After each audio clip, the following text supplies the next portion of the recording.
सपने तो सभी दिखते हैं, मगर वो जो सपनों के लिए दिन भर लड़ते हैं, सुबह से शाम तक खुद को हार कर भी जीत जाते हैं, वही लोग अपनी मंजिल तक पहुंचते हैं।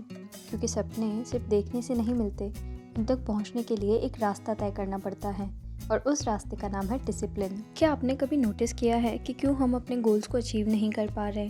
क्योंकि हमारे अंदर डिसिप्लिन यानी कि अनुशासन की कमी है। अगर आप भी लेजीनेस या फिर डिस्ट्रैक्शंस की प्रॉब्लम से जूझ रहे हैं तो इस वीडियो को एंड तक ज़रूर देखिएगा, शायद आपकी थोड़ी ही सही हेल्प हो जाए। व्लॉग में क्या चल रहा है वो आपको कैप्शन के ज़रिए पता चल जाएगा। एंड इसके अलावा हम बात कर रहे थे डिसिप्लिन के बारे में।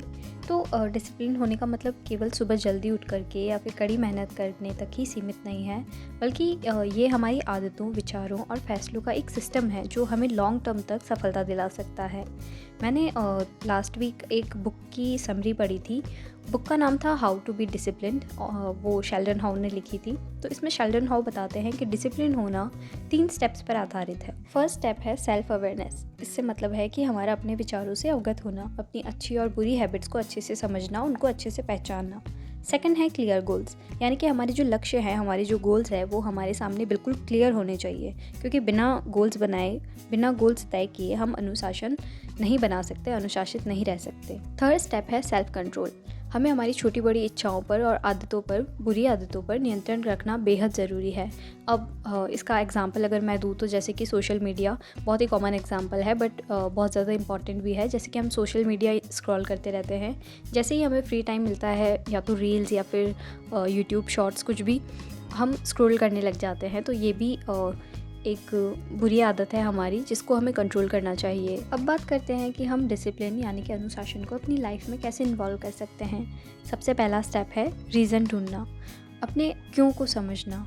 अगर हमें वाई का नहीं पता तो हम गोल्स नहीं डिसाइड कर पाएंगे, और हमें जब समझ नहीं आता है कि हमें क्या और कैसे करना है, तो उसका मेन रीज़न यही है कि हमें इस क्वेश्चन का आंसर नहीं पता होता कि मैं ये क्यों कर रही हूँ या क्यों कर रहा हूँ। तो the first step is find your why. Second step है अपना रूटीन बनाना। मैं बार बार और लगभग अपनी हर वीडियो में इसका जिक्र करती हूँ कि अपना रूटीन बनाइए, अपना फिक्स स्केड्यूल बनाइए। जो लोग सफल होना चाहते हैं, या फिर यूँ कहूँ कि सच में सफल होना चाहते हैं, वो अपने दिन की शुरुआत एक स्ट्रक्चर्ड प्लान के साथ करते हैं। सुबह की अच्छी आदतें दिन भर की प्रोडक्टिविटी तय करती है।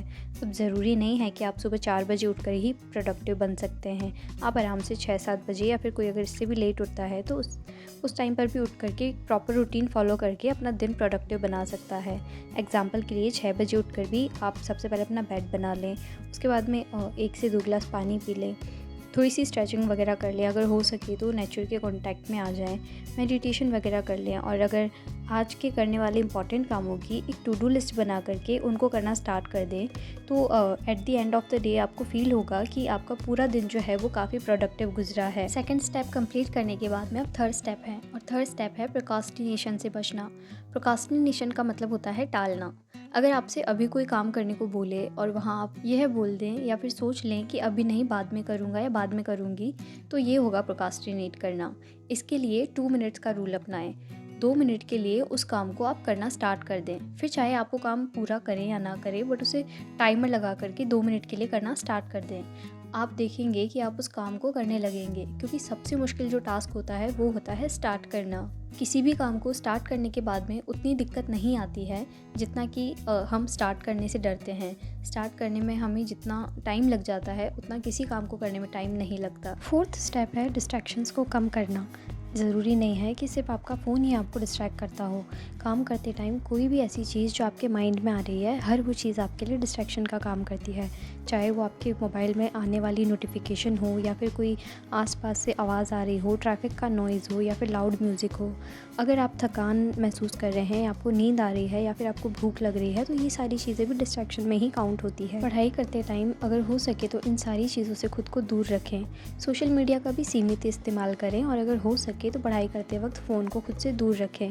और फ़ोन से पढ़ते हैं तो डू नॉट डिस्टर्ब मोड लगा कर रखें। नोटिफिकेशंस को ऑफ़ कर सकते हैं। साथ ही फ़ोन से पढ़ने का एक फ़िक्स टाइम रखें। हमेशा फ़ोन से भी पढ़ाई ना करें, और जब पढ़ाई ना कर रहे हों तब फ़ोन किसी फैमिली मेम्बर को दे दें, या फिर अपने से दूर रख लें। इसके अलावा भी छोटी छोटी कई ऐसी चीज़ें हैं जो आपको डिसिप्लिन बनाए रखने में आपकी हेल्प कर सकती है। जैसे कि अपनी सोच को पॉजिटिव बनाए रखें, मानती हूँ कि नेगेटिव थॉट्स आते हैं माइंड में, लेकिन जहाँ तक हो सके अपने दिमाग को फूल बनाने की कोशिश करें और जो नेगेटिव थॉट्स आ रहे हैं उनको कैसे न कैसे करके पॉजिटिव थॉट्स में कन्वर्ट करें। अपने फेलियर्स से सीखें। हर इंसान ये चीज़ फेस करता है, तो अपने फेलियर्स से सीखने की कोशिश करें और उनको दोबारा करने की कोशिश करें। किसी चीज़ में आप अगर फेल हो जाते हैं तो उसे बार बार करने की कोशिश करें। छोटे छोटे गोल्स बनाएं और उनको अचीव करने के बाद में अपनी जीत जो है, जो आपने गोल्स अचीव कर लिए हैं, उनको सेलिब्रेट करें ताकि आपका मोटिवेशन बना रहे। डिसिप्लिन एक दिन में होने वाली चीज़ नहीं है, ये एक स्लो प्रोसेस है जो लगातार प्रैक्टिस और मेहनत करने से हमारे अंदर डेवलप होती है। अगर आप भी अपने गोल्स को लेकर सीरियस हैं तो इन स्टेप्स को आप फॉलो कर सकते हैं और स्टार्ट कर सकते हैं। अगर आपको आज का ये वीडियो पसंद आया हो तो इसे अपने जीवन में अपनाना शुरू करें। तो ये कुछ बातें थी डिसिप्लिन के बारे में जो मैंने बुक की समरी से सीखी और आप लोग के साथ में शेयर करी। ब्लॉग में आपने देखा कि मैं रिवाइज़ कर रही थी बुक से, तो वो जो बुक्स हैं ना वो मैंने अभी रिसेंटली एनसीईआरटी की बुक से ही स्टडी करना स्टार्ट किया है, तो मैं उनको पढ़ रही थी। अगर कोई बिगनर है और कंफ्यूज़ हैं कि कहाँ से स्टार्ट करें पढ़ना, तो एनसीईआरटी की आप 6 से लेकर के 10 तक की या फिर 8 तक की बुक्स ले आइए और उनसे पढ़ना स्टार्ट कीजिए। जो उनमें बेसिक चीज़ें क्लियर की हुई है ना, वो जीके समझने और पढ़ने में काफ़ी ज़्यादा हेल्पफुल रहेगी, तो आप उनसे स्टार्ट कर सकते हैं। आज के वीडियो में बस इतना ही। अगर आपको वीडियो पसंद आया हो तो वीडियो को लाइक करना, चैनल को सब्सक्राइब करना। मिलते हैं नेक्स्ट ब्लॉग में। Thank you so much for watching.